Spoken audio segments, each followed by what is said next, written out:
কেমন? নমস্কার বন্ধুরা, আজ আমরা এমন একটা বিষয় নিয়ে কথা বলবো যা আমাদের পকেটে থাকা মানি ব্যাগটাকেই বদলে দিতে পারে। আমরা কিউআর কোড দিয়ে পেমেন্ট করি, কিন্তু আজ আমি কথা বলবো ডিজিটাল রুপি নিয়ে। ভাবুন তো, যদি ভারতে বড় বড় কোম্পানিগুলো নিজেদের ডিজিটাল কারেন্সি আনে এবং সেটি আমাদের টাকার সাথে মিশে যায়, তবে কেমন হবে? আপনারা হয়তো ভাবছেন, এখন তো ইউপিআই আছেই, তাহলে ডিজিটাল রুপির দরকার কি? দেখুন, ইউপিআই থেকে টাকা আপনারা ব্যাংক অ্যাকাউন্ট থেকে অন্য অ্যাকাউন্টে যায়, কিন্তু ডিজিটাল রুপি হলো সরাসরি আপনার মোবাইলে থাকা ডিজিটাল নোট। অনেকের মনে প্রশ্ন আসবে, সবার কাছে তো দামি স্মার্টফোন নেই, বা সবাই অনলাইন ট্রানজাকশান বোঝে না, তাদের জন্য কি হবে?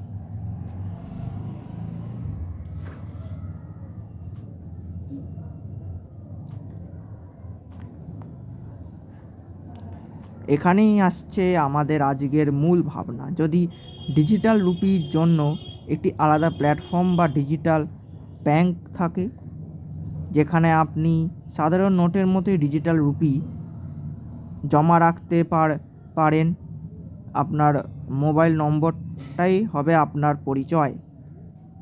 এখান থেকেই আপনি লোন নিতে পারবেন, ফিক্সড ডিপোজিট করতে পারবেন।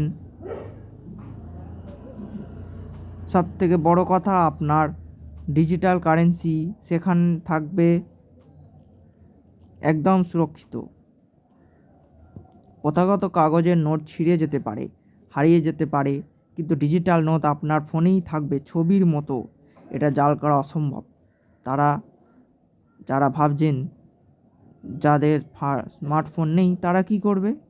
ভবিষ্যতে প্রযুক্তিতে সাধারণ কিপ্যাড ফোনের মাধ্যমেও যাতে ডিজিটাল রুপি ব্যবহার করা যায়, সেই লক্ষ্যেই কাজ করা সম্ভব।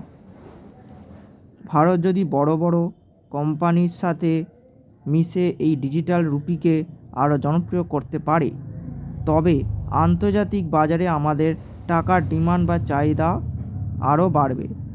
আপনার কি মত? ডিজিটাল রুপি কি আমাদের ভবিষ্যৎ? কমেন্টে অবশ্যই জানাবেন।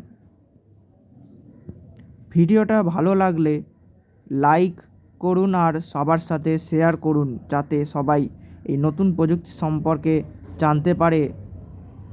দেখা হবে পরের ভিডিওতে।